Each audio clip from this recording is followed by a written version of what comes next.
शंकराचार्य स्वामी अविमुक्तेश्वरानंद महाराज कुछ दिनों पहले विवादों में रहे क्योंकि इन्होंने स्नान करने से इनकार कर दिया था। इन्होंने कहा मेरा अपमान हुआ है। उसके बाद योगी सरकार बैकफुट पर आ गई और उसके बाद योगी सरकार के डिप्टी सीएम पहुंचते हैं और मान मनोबल का दौर चलता है, लेकिन उसके बाद भी स्थिति कंट्रोल में नहीं होती। लेकिन अब एक और ताज़ा विवाद सामने आया जब स्वामी जी के खिलाफ एक मुकदमा दर्ज हो गया और मुकदमा हुआ कोर्ट के आदेश के बाद। आप टाइमिंग देखिए पूरे इंसिडेंट की। अचानक मुकदमा दर्ज हो गया, यौन उत्पीड़न का आरोप लगा और कोर्ट का कहना है कि जब मुकदमा दर्ज हुआ तो उन्होंने तो आधार पुलिस की रिपोर्ट को बनाया और पुलिस ने अपनी रिपोर्ट में कहा कि स्टेटमेंट के बेसिस पर आगे कार्रवाई की गई। लेकिन सवाल बहुत बड़ा उठा पुलिस पर उस वक्त कि जब इतने सबूत थे तो उसी वक्त मुकदमा क्यों नहीं दर्ज किया गया? क्या सबूत नहीं थे? क्या महज स्टेटमेंट थी इसलिए पुलिस ने मुकदमा दर्ज नहीं किया? और उसके बाद एक शिकायतकर्ता कोर्ट पहुंच जाता है और कोर्ट अब आदेश कर देता है कि स्वामी अविमुक्तेश्वरानंद के खिलाफ मुकदमा दर्ज की गई। इस पूरे मसले के बाद हड़कंप मच गया है। इस पूरे केस की A to Z एक एक चीज़ फुल डिटेल आपको बताएंगे इस वीडियो में। प्रवेश, सबसे पहला सवाल जो सीधा सीधा उठता है, सनातन धर्म के जो प्रचार प्रसार करते हैं जिनकी वाणी में साफ साफ ये नज़र आता है कि एक गुस्सा है, एक तेज़ नज़र आता है। एक मैंने मौका भी देखा था जब प्रधानमंत्री उनके पैर छू रहे थे, जब शादी थी अंबानीज के यहाँ, वो वहाँ पहुँचे हुए थे।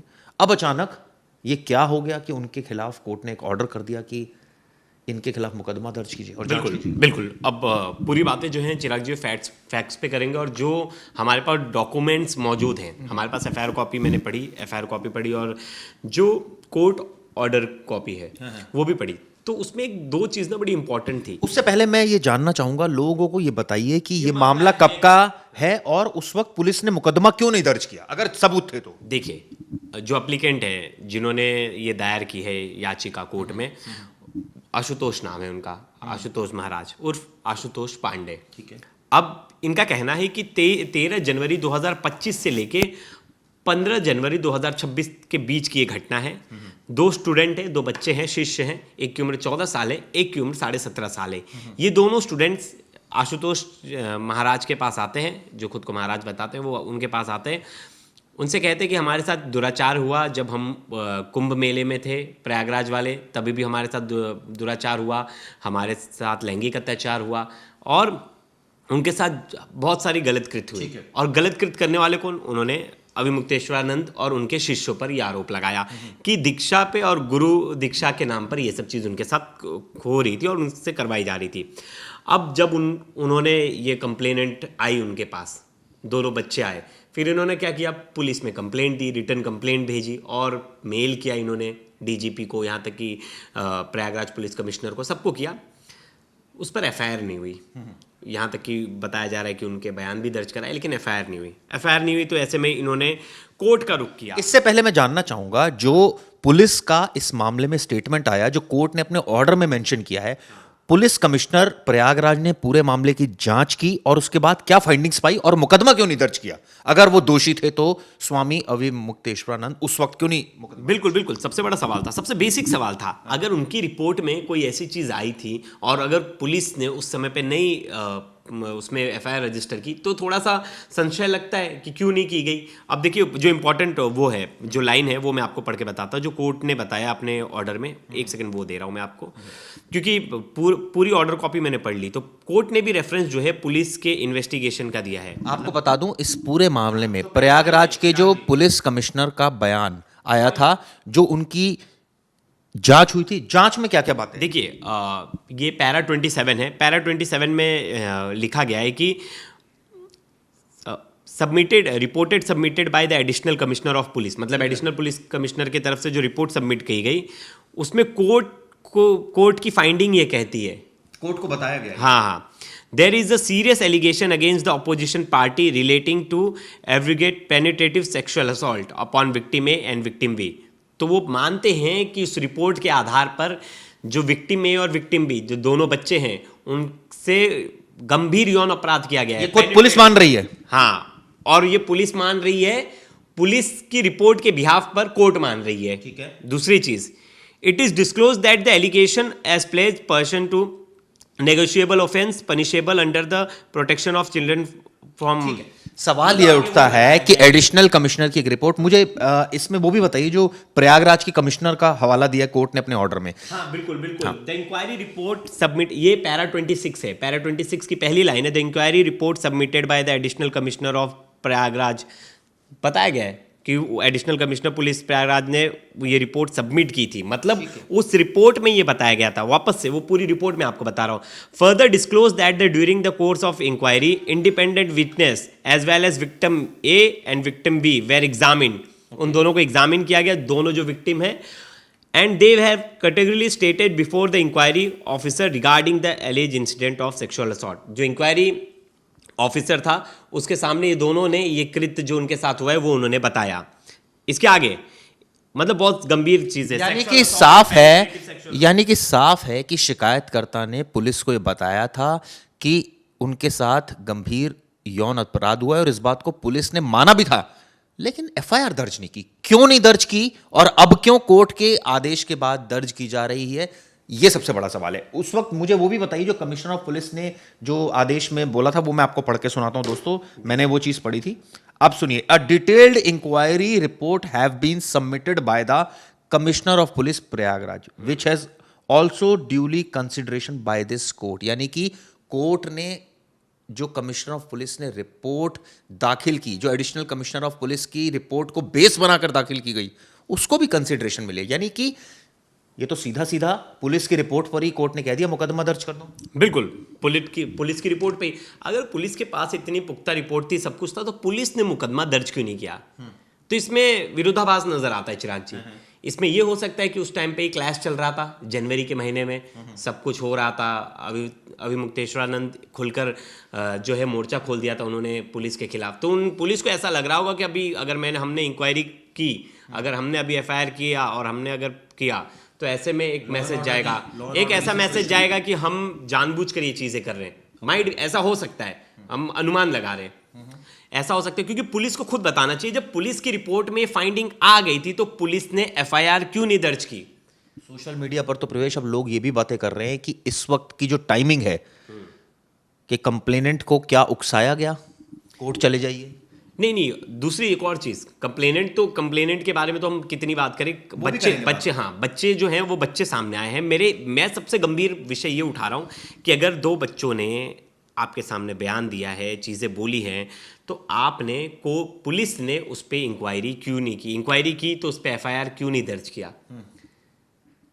और पुलिस की ही रिपोर्ट का आधार बनाकर, पुलिस की रिपोर्ट को आधार बनाकर अगर कोर्ट ऑर्डर कर रहा है एफआईआर, तो आपने तुरंत एफआईआर दर्ज कर लिया क्योंकि कोर्ट ने कहा अब तो, नहीं तो कंटेम्प्ट ऑफ कोर्ट हो जाएगी। तो संभल का मामले में कंटेम्प्ट ऑफ कोर्ट नहीं हो रहा था? जब वहां आपको एक जुडिशियल मजिस्ट्रेट सीजीएम जो है एफआईआर का आदेश दे रहा है और पुलिस बोल रही है हम एफआईआर दर्ज नहीं करेंगे, तो हो सकता है कि इस ऑर्डर के खिलाफ भी यूपी सरकार ऊपरी अदालत चली। यूपी सरकार क्यों जाएगी? अब तो जाएंगे, अब ये जाएंगे अभी मुक्तेश्वरानंद। यूपी सरकार तो नहीं जाएगी, यूपी सरकार क्यों उनका पक्ष लेगी? एक बात बताइए, जब यूपी पुलिस खुद कह रही है कि इसमें मुकदमा जो है इंक्वायरी की गई और सबूत सामने है, तो मुकदमा क्यों नहीं दर्ज किया उससे? वही तो सबसे बेसिक सवाल है। मतलब हर किसी को ये सवाल उठना चाहिए कि यूपी पुलिस ने ये देखिए, आप ये स्क्रीनशॉट देखिए ऑर्डर कॉपी का, जिसमें साफ साफ लिखा गया है कि यूपी पुलिस की प्रॉपर, मतलब प्रयागराज पुलिस की रिपोर्ट थी, रिपोर्ट के आधार पर ये सब चीजें तथ्य निकल कर आई जिसके हिसाब से एफआईआर होनी चाहिए इस मामले में। अब इस मामले में 5 सदस्यीय टीम का गठन कर दिया गया जो स्वामी अविमुक्तेश्वरानंद से पूछताछ करेगी। इस घटना के बाद वो भड़क गए हैं भयानक तरीके से और उन्होंने बयान जारी किया है। क्या कहना है उनका, सुनिए। आपने सुना किस तरह से वो भड़क गए हैं और उन्होंने इसको सनातन, और ये कहा है कि कुछ लोग हिंदू चोला पहनकर बातें करते हैं हिंदू धर्म की। अच्छा, ये सब चीज़ें मुझे चिराग जी रखनी चाहिए साइड में और थोड़ी बात करनी चाहिए कि अब वो भी बोलेंगे, पक्षकार भी बोलेगा, दोनों बोलेंगे कुछ ना कुछ। लेकिन आपने जैसे बात की टाइमिंग की बात की, अब हम थोड़े और चीज़ों पे जाते। फैक्ट्स क्या सब, ये जो स्टूडेंट्स थे क्या उनके यहाँ पढ़ते थे या गुरुकुल में उन्होंने एडमिशन लिया था? वहाँ जब शिष्य बनते हैं तो उनका भी फॉर्म भराया जाता है, प्रॉपर रजिस्ट्रेशन होती है। ऐसा नहीं है कि कोई भी आ गया उसको शिष्य बना ले, हर चीज़ें होती है। तो क्या वो कहीं वो रिपोर्ट उन्होंने कहीं दी कि हमारा कोई कोई भी शिष्य बनता है तो उसकी कोई भी रिपोर्ट ऐसी कुछ भी हो कि मैं उनके टीम में था, वहाँ था, ऐसी कोई है पुलिस के पास भी मुझे लगता है शायद नहीं है। दूसरी इंपॉर्टेंट चीज़, खुद अभी मुक्तेश्वरानंद ने भी बयान जारी किया, उन्होंने कहा कि हमारे यहाँ ये स्टूडेंट थे ही नहीं।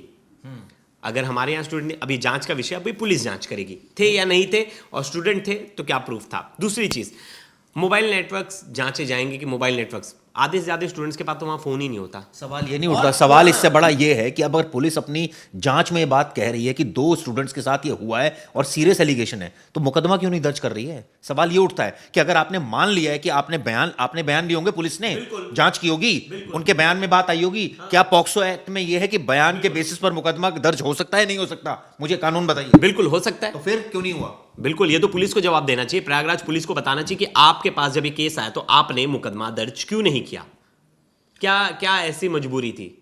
सवाल बहुत सारे उठेंगे। अब इस मामले में एक और बात कर लेते हैं जो बहुत इंपॉर्टेंट है, वो है कंप्लेनेंट। हालांकि कंप्लेनेंट तो मेन तो वही है, 14 और 16 साल के जो बच्चे हैं, लेकिन इसमें जो पैरवी कर रहा था वो तो खुद हिस्ट्री शीटर है जो पैरवी कर रहा है। हाँ, बड़ा हिस्ट्री सीटर है, ऐसा छोटा मोटा हिस्ट्री सीटर भी नहीं है। आशुतोष महाराज, आशुतोष पांडे उर्फ, देखिए बताया जा रहा है कि हिस्ट्री सीटर और बाकायदा पुलिस की उसमें लिखा है, नंबर भी लिखा है शामली पुलिस में। बताइए। इसके ऊपर रेप से लेके कई संगीन मामलों में अपराध दर्ज है, लेकिन हम वो दोनों केस को कंपेयर नहीं कर सकते, आरोपी कितना भी हो। आपने बृजभूषण का केस देख लीजिए, बृजभूषण चरण सिंह में आरोप तो लगे, कोर्ट का ऑर्डर हुआ एफआईआर करने का, तो दिल्ली पुलिस ने एफआईआर दर्ज की, लेकिन दिल्ली पुलिस ने अरेस्ट नहीं किया। दिल्ली पुलिस ने अरेस्ट नहीं किया। बाद में कोर्ट से जो नाबालिग थी बच्ची, उसने जाके अपना बयान बदला, बोला कि मुझे दबाव में बयान दिलाया गया जिसके आधार पर मैंने एफआईआर दर्ज करवाई। तो स्टार्टिंग में पुलिस को भी लग रहा था कि इसमें गड़बड़ घोटाला है, पुलिस ने अरेस्टिंग नहीं की, ना एफआईआर किया, कोर्ट के आदेश के बाद एफआईआर हुई। मामला कुछ ऐसे ही लग रहा है, सिमिलर है कि उसमें भी एफआईआर नहीं दर्ज हुई, अब कोर्ट के आदेश पे एफआईआर दर्ज हुई, अब इन्वेस्टिगेशन होगी, कोर्ट के सामने सारे तथ्य रखे जाएंगे। एफआईआर करना मतलब ये नहीं कि आदमी दोषी है, एफआईआर तो कोई भी करा सकता है, कोई भी। आज वो 2 बच्चे अगर नहीं, लेकिन मैं इसको एक दूसरे सेंस में भी ले रहा हूँ। एक आदमी जो सनातन धर्म का प्रचार कर रहा है, ठीक है, हम उसकी इस केस की मेरिट पर नहीं जा रहे, सिर्फ उनकी एक धार्मिक भावनाओं पर जा रहे हैं।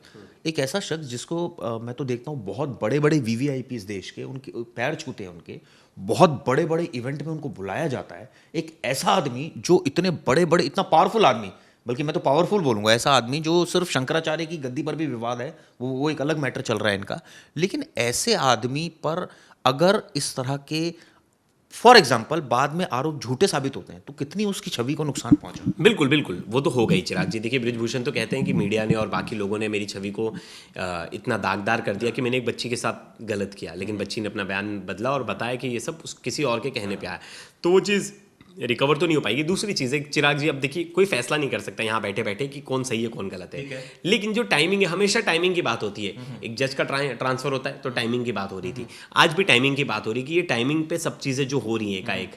अब देखिए इस पे जिस समय में आपका प्रयागराज पुलिस के साथ टसल हुआ, अगर वही पुलिस इन्वेस्टिगेशन करेगी, वो कह रहे हैं कि मुझे कोई दिक्कत नहीं है कोई भी पुलिस इन्वेस्टिगेट करे, लेकिन वो कह रहे हैं कि बहुत सारे लोगों की मांग है कि दूसरे राज्य की पुलिस ये इन्वेस्टिगेट करे, जो कि पॉसिबल नहीं है। या तो सीबीआई कर सकती है अगर राज्य सरकार मांग करेगी कि इस केस की जांच सीबीआई करेगी, लेकिन स्टार्टिंग रिपोर्ट तो जो प्रिलिमिनरी रिपोर्ट है वो तो पुलिस इन्वेस्टिगेट करेगी, पुलिस की हद में आता है। अब ये देखिए एडीजे कोर्ट ने इसको आदेश दिया, और कोई भी कोर्ट के समक्ष कोई भी जाता तो कोर्ट ये सेम ही आदेश देती किसी के लिए भी। नहीं, ऐसा नहीं है, कई बार कोर्ट नहीं एफआईआर के आदेश देती। इस केस में कोर्ट ने ये माना, कोर्ट ने जो आधार बनाया, कोर्ट ने ऐसे ऑर्डर नहीं कर दिया, कोर्ट ने आधार पुलिस की रिपोर्ट को बनाया। तो मैं भी बोल रहा हूँ ना चिराग जी, जिससे पहले संभल वाला भी केस हुआ था उस पर पुलिस की रिपोर्ट को आधार बनाया गया, लेकिन पुलिस ने तो रिपोर्ट उसमें उल्टी दी थी। नहीं, पुलिस ने उसमें रिपोर्ट दी थी कि आदमी को गोली लगी है। अगर आदमी को गोली लगी है तो किसने मारी है गोली, ये पुलिस ने नहीं बताया, एफआईआर क्यों नहीं दर्ज की।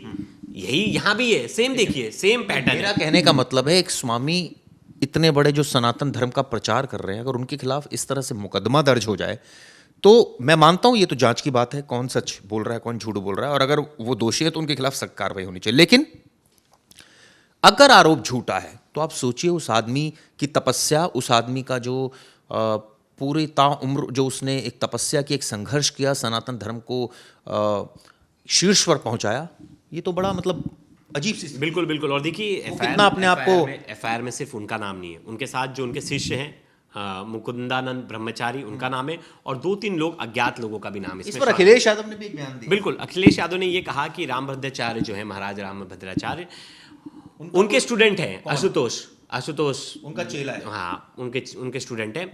और अगर मुझे पहले पता होता कि ये उनका स्टूडेंट है, तो कुछ साल पहले एक रामभद्राचार्य के खिलाफ भी एक 420 का मामला है। इकोनॉमिक ऑफेंस का एक मामला था। अगर मुझे पता होता तो मैं उनको जेल में डालता कि उनका चेला ये कृत्य कर रहा है, तो उनको जेल में डालता। और रामभद्राचार्य के एक शिष्य पे बहुत पहले एक आरोप लगा था उनके ऊपर भी, जिसमें बाकायदा उस पर खबर छपी थी दैनिक भास्कर और बाकी मीडिया चैनल्स में, मीडिया संस्थान में। आरोप तो लगते हैं चिराग जी, आरोप तो लगते हैं। आरोप सिद्ध करना, पुलिस की इन्वेस्टिगेशन, और इन्वेस्टिगेशन में जो तथ्य सामने आए सच हों, जो चीज़ें किसी को भी किसी का मोहरा नहीं बनाना है, क्योंकि जिस तरह से चीज़ें आ रही है आसपास, तो बहुत लोग सोशल मीडिया पर लिख रहे बल्कि हैं। मैं तो ये भी देख रहा था कि स्वामी अविमुक्तेश्वरानंद तो योगी सरकार को सीधा चैलेंज कर रहे हैं। बहुत बार किए, बहुत बार चैलेंज, सीधा कह रहे हैं कि वो तो योगी सरकार ही कर सकते हैं, मतलब वो तो सीधा सीधा आरोप वो बार बार आरोप लगा रहे हैं। वो सीधा कह रहे हैं कि सरकार से लड़ाई है, जिसका मुझे ये सब चीज़ें देखने पड़ रही है। वो उन्होंने तो बहुत पहले कह दिया था, अपनी वीडियो बनाए। तो टसल तो है, लेकिन देखिए ऐसा नहीं कह सकते कि आपका किसी के साथ टसल है तो आपके ऊपर कोई आरोप लगा तो आप सीधा उससे बच जाओगे। कोर्ट अपनी जगह पर ठीक है, उसने जो आदेश किया कोर्ट की आदेश ठीक है। पुलिस की फाइंडिंग्स में पुलिस को बताना पड़ेगा। अभी इनके पास क्या है, मुक्तेश्वरानंद जी के पास क्या है, अब उनके पास 2 चीज़ें हैं। या तो अब वो अरेस्टिंग से बचने के लिए हाईकोर्ट जाएं, वहाँ से बेल लें, या तो इन्वेस्टिगेशन में अगर वो पुलिस को वो भरोसा दिलाते हैं कि मैं इन्वेस्टिगेशन में कहीं नहीं जा रहा, मैं कोई एविडेंस अगर एविडेंस की बात करूं तो एविडेंस में सिर्फ 1-2 लोगों का बयान, क्या उसका कोई चश्मदीद, पहली बात। हाँ, चश्मदीद का भी एक बयान है। दूसरा, उस परिस्थिति में जब वो कहा कि ये सब कुछ हुआ तो वो किस सेंस में क्या बोला गया, वो भी तो सच सामने आना चाहिए ना। बिल्कुल, देखिए तो वही चीज है। देखिए क्या छेड़छाड़ हुई, क्या कोई वर्बल हुआ, फिजिकल हुआ? चिराग जी, इसमें साफ तौर पर लिखा है पेनिट्रेटिव। सोचिए, मतलब इतना सीरियस एलिगेशन, मतलब सेक्सुअल ऑफेंस हुआ है, वो लिख रहे हैं वो। तो ये तो बड़ा ऑफेंस है, जो ऑफेंस बता रहे हो तो बहुत ही, अगर आप पहले की धारा देखें, जो पहले की धाराएं थी बीएनएस से पहले, उसमें अननेचुरल सेक्स की जो कैटेगरी थी उसमें आती थी। तो मतलब लैंगिक अत्याचार बच्चों के साथ हुआ है, और वो भी सीरियस, जो उन्होंने बताया अपनी रिपोर्ट में पुलिस ने, और जो वादी है जिसने केस किया है उनके तरफ से जो लिखा गया है उसमें तो यही चीज़ें बताई गई है कि बच्चों के साथ इस तरह का अत्याचार हुआ है। चलिए, इस मामले में हमने कोशिश की, पुलिस की रिपोर्ट आपके समक्ष रखी, कोर्ट का ऑर्डर रखा, उस समय के फैक्ट्स बताए, और स्वामी अविमुक्तेश्वरानंद का भी बयान रखा। वकील का इस मामले में क्या कहना है, जिन्होंने मुकदमा दर्ज कराया, मैं तो ये कहूँगा क्योंकि एप्लीकेशन वकील की तरफ से फाइल होती है कोर्ट में, और आशुतोष महाराज जो खुद हिस्ट्री शीटर हैं, ऑब्वियसली हमने डिस्कस कर लिया इस केस से। ठीक है, कोई हिस्ट्री शीटर भी मुकदमा दर्ज करा सकता है, वो लग ही रहा है, वो तो दिख भी रहा है इसमें, लेकिन क्या उसकी क्रेडिबिलिटी पर शक नहीं होता एक ऐसे आदमी की जो सीरियल ऑफेंडर है? मैं तो सीरियल ऑफेंडर बोलूंगा ऐसे आदमी को, क्योंकि एक नहीं कई मुकदमे दर्ज है। चलिए, ये तो कोर्ट तय करेगा। दोनों बच्चे चिराग जी, दोनों बच्चे उनके पास गए हेल्प मांगने के लिए। दोनों बच्चे उनके पास गए हेल्प मांगने को, बोले हम आपके शिष्य बनना चाहते हैं, और हमारे साथ जो अत्याचार हुआ है उसके खिलाफ हमें। मुझे लगता है इसमें सच सामने आना चाहिए, जो झूठ बोल रहा है उसके खिलाफ सख्त कार्रवाई होनी चाहिए, और जो सच बोल रहा है उसका साथ देना चाहिए। हमने कोशिश की दोनों पक्ष रखने की, स्वामी अविमुक्तेश्वरानंद महाराज के भी, पुलिस का भी, कोर्ट का भी, और जो सोशल मीडिया पर लोग तरह तरह की बातें बोल रहे हैं वो भी हमने आपको बताई। जाते जाते वकील का इस बाबत क्या कहना है ये भी सुन लीजिए। जो फर्जी मुकदमा बना करके हमारे ऊपर दायर किया गया है उसकी सच्चाई सबके सामने आएगी, तभी ऐसा काम करने वाले जो लोग हैं वो दंडित हो सकेंगे। तो इसलिए आवश्यक है, हम यही कहना चाहेंगे कि न्यायालय लंबा समय न लगाते हुए इस पर थोड़ी सी द्रुत गति से काम करे, क्योंकि बहुत सारे लोगों की निगाह इस पर लगी रहेगी। तो जल्दी से जल्दी इस पर गवाही साखी करे और निर्णय करे। जो गलत है वो तो गलत ही है, जो फर्जी केस बनाया है वो तो फर्जी ही सिद्ध होना है। गुरुजी, आप बता दें कि कोर्ट में पीठ पर आसीन है और आपके ऊपर इस तरह के आरोप लगाए गए, तो बात यह है कि सनातन के ऊपर आरोप लगा कौन रहा है? आप देखिए, किसी विधर्मी ने थोड़े लगाया है हमारे ऊपर आरोप। जिस व्यक्ति ने लगाया है वो खुद हिस्ट्री शीटर है, उसकी पूरी हिस्ट्री शीट शामली जिले के कांदला थाना में दीवार के ऊपर जो हिस्ट्री शीटरों का नाम लिखा हुआ है उसमें 34 नंबर पे उसका नाम लिखा है, ऐसा हमको बताया लोगों ने, फ़ोटो भी दिखाया उस दीवार का।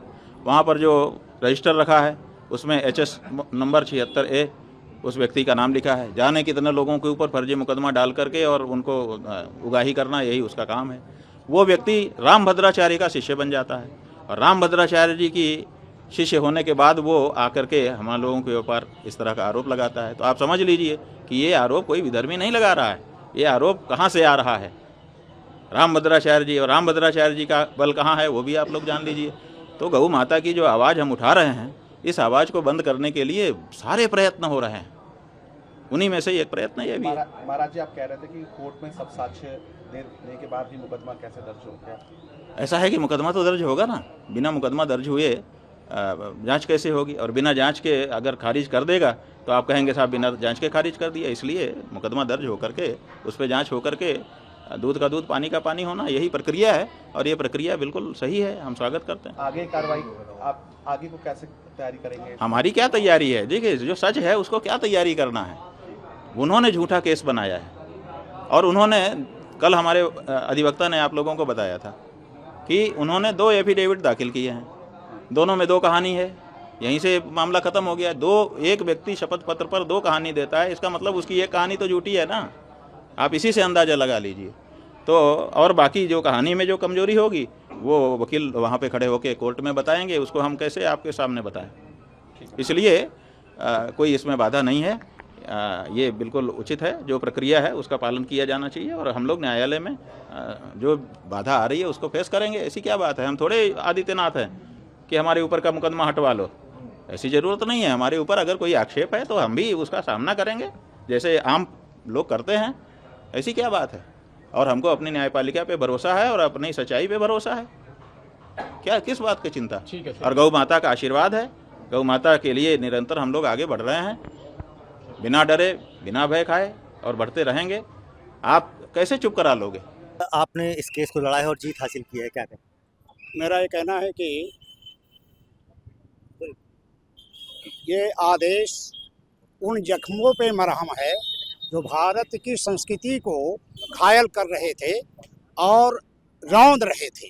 ये बच्चों के साथ किए गए कुकर्म और अपराध में FIR दर्ज कर विवेचना का आदेश होने के साथ साथ भारतीय संस्कृति और सनातन संस्कृति को घायल करने वाले ऐसे शख्स के खिलाफ ये आदेश है जो विश्व गुरु माना जाता हो भारत, वहाँ का जो कहते हैं ये धर्म सम्राट कहे जाने वाले, उनके द्वारा अगर इस प्रकार का घृणित अपराध किया जा रहा है तो वो जगह आश्रम में उनकी नहीं है, वो जगह कहाँ है ये आदेश सुरक्षित रूप से बता देगा।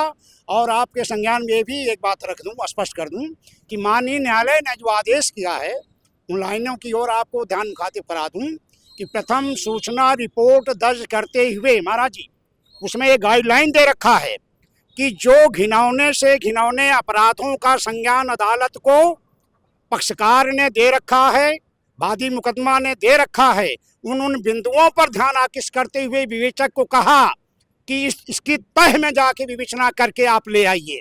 केवल ये नहीं कहा प्रथम सूचना रिपोर्ट करके केवल आप विवेचना कीजिए, उन बिंदुओं की तह में जाइए। ये बहुत बड़ी बात है। इसका मतलब है कि महाराज जी ने जो संरक्षण उन बच्चों को देने का और उनके जख्मों पे क्या होते मरहम लगाने का प्रयास इस प्रार्थना पत्र के माध्यम से किए हैं, उसको ऑनरेबल कोर्ट ने स्पष्ट रूप से स्वीकार करते हुए कहा पर्याप्त सबूत है इनके पास। यस, पर्याप्त नहीं है, इफरात है। पर्याप्त ये कहते हैं कि केवल आधार आदेश करने का, इफरात है। और इससे यह स्पष्ट होता है कि वो हमारे क्या कहते हैं धर्म के स्तंभ नहीं है, वो अपराध के स्तंभ हैं और उनका स्थान अन्यत्र में है, वो कानून बताएगा। मैं SK मानस सांकीर्तन टोपी वाला सीनियर एडवोकेट महाराज जी का शिष्य।